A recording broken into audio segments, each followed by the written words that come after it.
நீங்கள் ஒரு டூ வீலரில் ஏறிட்டீங்கன்னாவே அந்த டூ வீலர் வந்து ஏறி உட்காடுறீங்க, அந்த டூ வீலர்லேருந்து கீழே விழுந்தா நம்ம உடம்போட தொடர்பு இருக்குது, அந்த டூ வீலருக்கும் நம்ம உடம்புக்கும் தொடர்பு இருக்குது. அதனால தான் சாலை பாதுகாப்பு உயிர் பாதுகாப்புன்னு சொல்கிறாங்க.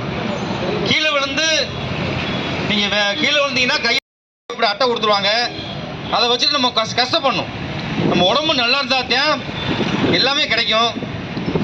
நீங்கள் லைசன்ஸ் வாங்க வரும்போதும் கூட உங்கள் உடம்புல வந்து கையில் 10 விரல் காலில் 10 விரல் இருந்தால் தான் லைசன்ஸ் கிடைக்கும். உங்களை கம்ப்ளீட்டாக நடக்க சொல்லி நீங்கள் நல்லா பேசுகிறீங்களா, உடல் ஆரோக்கியமாக இருக்கான்னு பார்த்து தான் உங்களுக்கு எல்லாரும் தர்றோம். அதனால் நீங்கள் போய் தயவுசெய்து சார் சொன்னாங்க, தலைவர் சொன்னாங்க, இந்த விழிப்புணர்வு கேட்டு ஒருத்தர் பயனடைந்தால் கூட போதும்னாங்க. எங்களுக்கு அது போதும். நாங்கள் கத்துக்கு சாரு அதே மாதிரி ஆய்வாளர் எத்தனை மணிக்கு வந்தாங்கன்னு தெரியும், அவருக்கு தான் தெரியும். இந்த மாதிரி காவல்துறையில் மக்களுக்காக பாடுபட்டு இருக்காங்க, சோசியல் சர்வீஸ் பண்ணிட்டு இருக்கோம். நாங்களும் சோசியல் சர்வீஸ் தான். மாசத்துல 4 ஸ்கூலு காலேஜுக்கு போயிடுவோம். எங்களுக்கு வந்து சாலை பாதுகாப்பை மேம்படுத்தணும், எங்களுக்கு அதான் ஆசை. எங்களோட வேலை எல்லாமே நீங்க மக்கள் நல்லா இருக்கணும். அதுக்கு